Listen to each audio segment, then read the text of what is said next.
So what's up? What's up? I think we're live. I think we're live.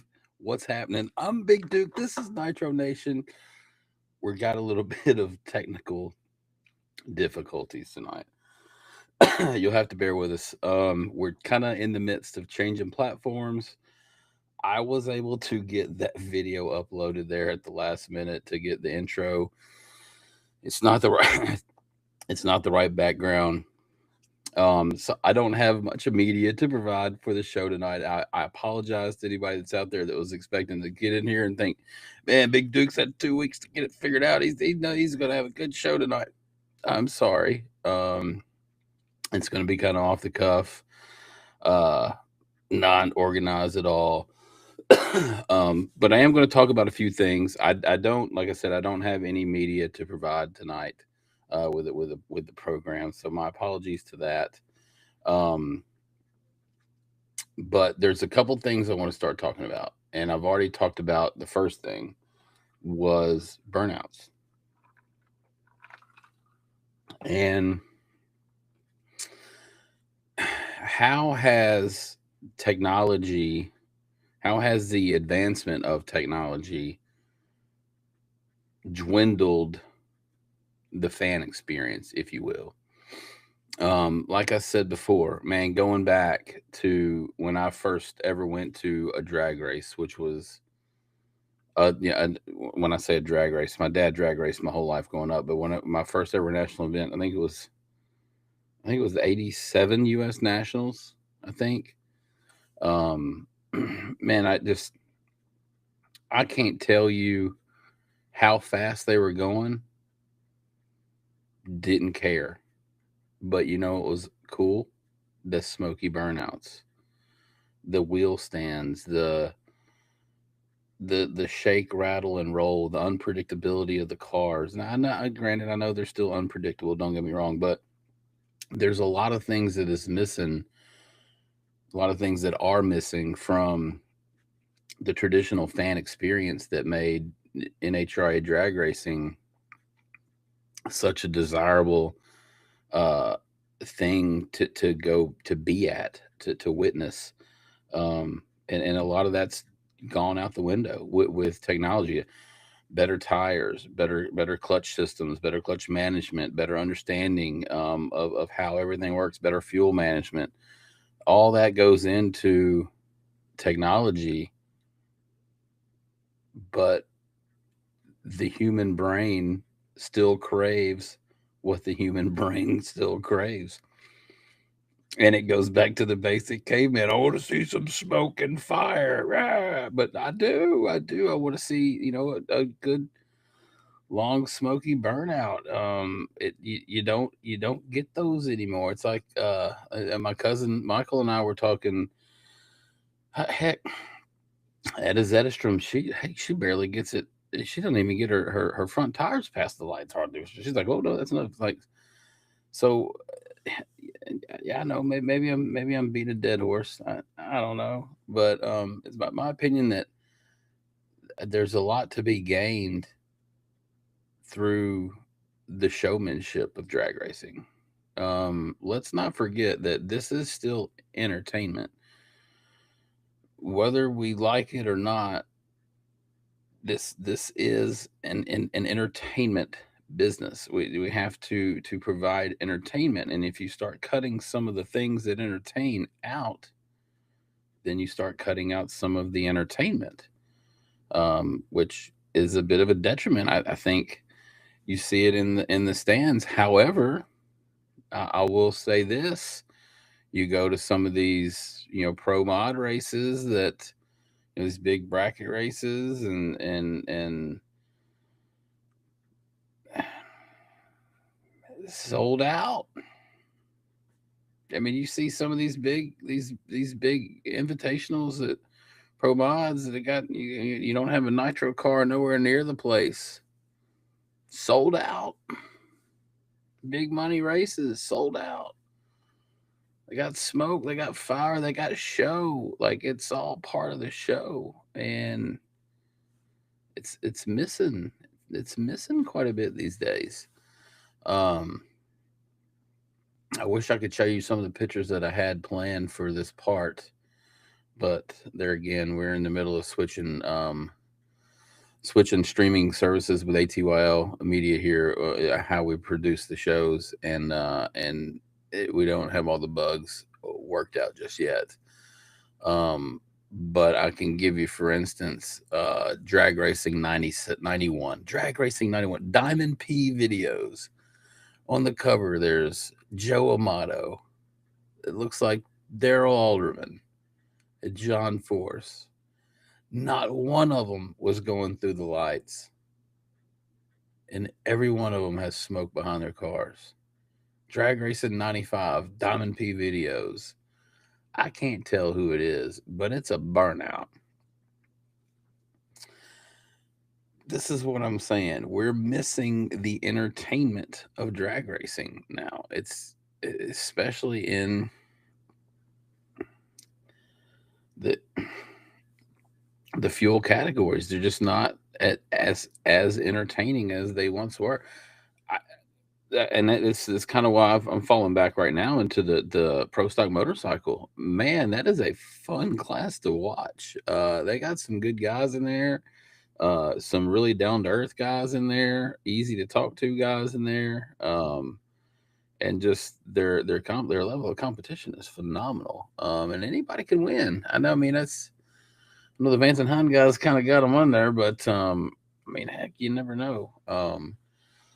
But there's a lot more entertainment in that. Um, those you can see those drivers, the riders, if you will. Um, but there's got to be a way for NHRA to get back to the entertainment showmanship of the whole kit and caboodle, if you will. I think to draw more fans in there, to draw the younger fans in there. Um, Now, don't get me wrong. I'm not saying that's not entertaining at all. Don't anybody misunderstand that part of it. That's not at all what I'm saying. But there is quite a bit that has fallen off. That made some of it entertaining. For instance, you take a funny car that does a burnout to, let's say, it gets to between 60 foot and 330.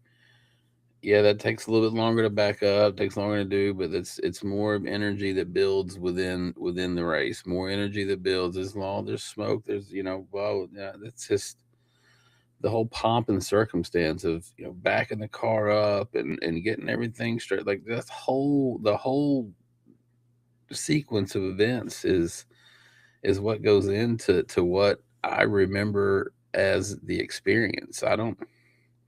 Yeah, the 340 mile an hour is cool, but everybody's watching it from the eighth mile mark onward anyway. The bleachers don't go down that far. Like, we're all watching it from behind it. We're not really seeing it. Um, but all the action right there, from starting line to eighth mile is hot. The starting line to eighth mile is hot action right now. Let's not forget about that. There's a lot of changes being made. Maple Grove off the schedule, going to Great Lakes to kick off the countdown, first national event in Great Lakes. That's let me pull something up real quick. That is a big time deal. To have your first ever national event there, and it be the countdown. Let's see here. Where we at right here? Sorry, I had to pull it up earlier. In Martin, Michigan.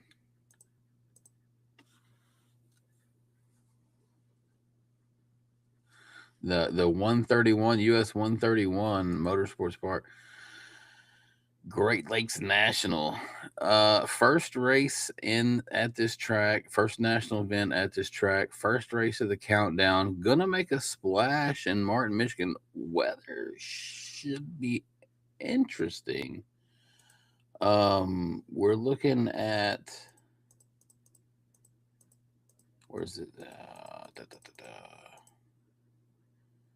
So September 18th through the 20th in Martin, Michigan, which by the looks of it is straight across the oh my gosh, where did that go?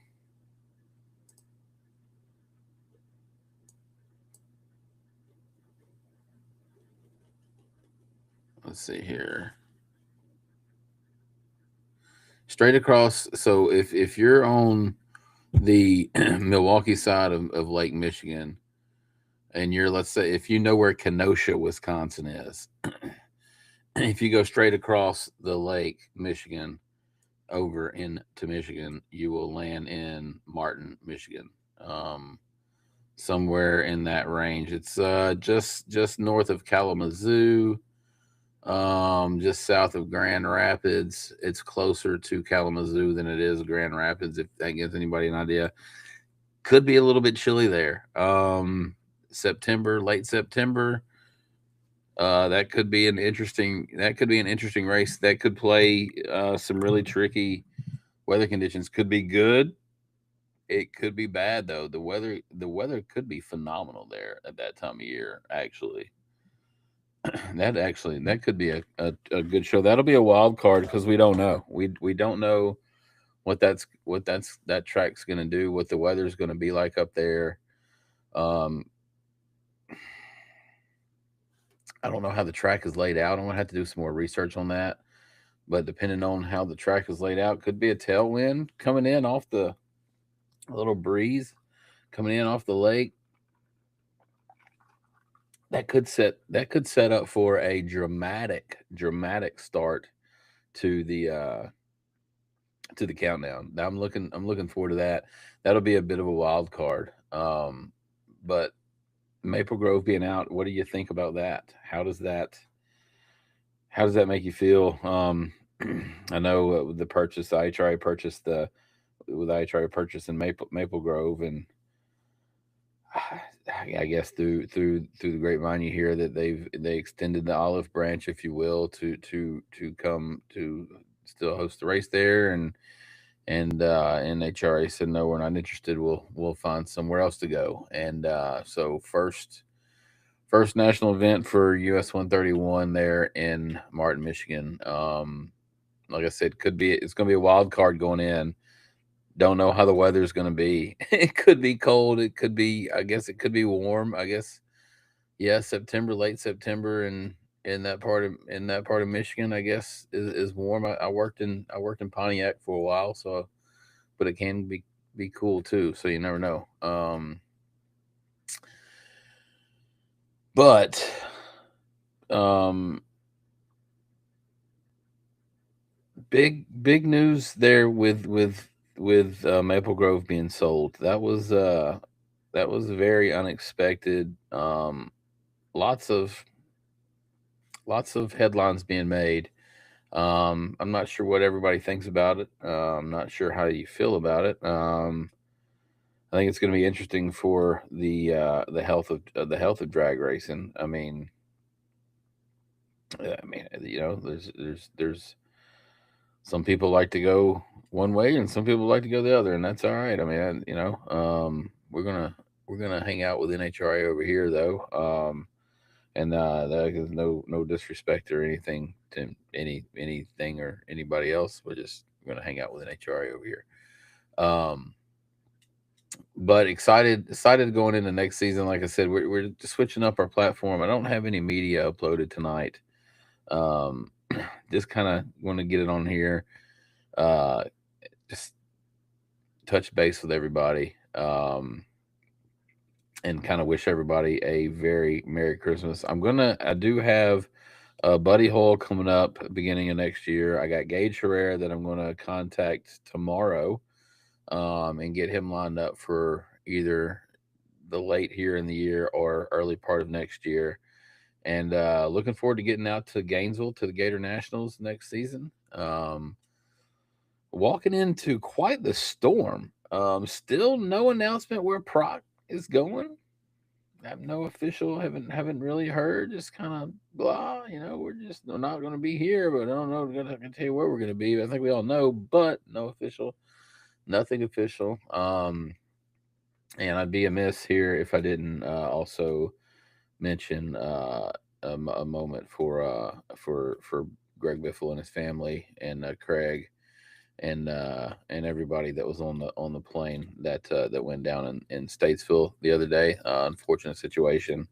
Greg obviously close to the big NASCAR family, and with ATYL we're big NASCAR as well, and everybody's affected by that. Big as somebody that had over a illustrious career, um, took a 2 week span and highlighted his humanitarian efforts, um, and kind of outshine everything that he accomplished, and gave his career a new meaning, if you will. So unfortunate. Hate to lose a person like that. But God bless the Biffles, and Emma Biffle's mother that's still here, Nicole. Bless them. But we're gonna wrap it up for the night. Sorry, the kind of a short show. Like I said, we're in the process of getting the new platform and figuring out the media part of that, and getting new slides and stuff imported in the show. But with that being said, we appreciate you for tuning in. I hope everybody has a very, very Merry Christmas. The next time we will be on will be I think we can do one. Let's have a show on January 5th. We'll see you on January 5th. Starting out the new year, we'll have some new media, some new content within the show. But looking forward to touching back base with everybody. Make sure you're tuning in to ATYL Media, social medias, Instagram, YouTube, Twitter, X, and TikTok. But until January 5th, thanks everyone for tuning in. You guys keep digging. Big Duke out.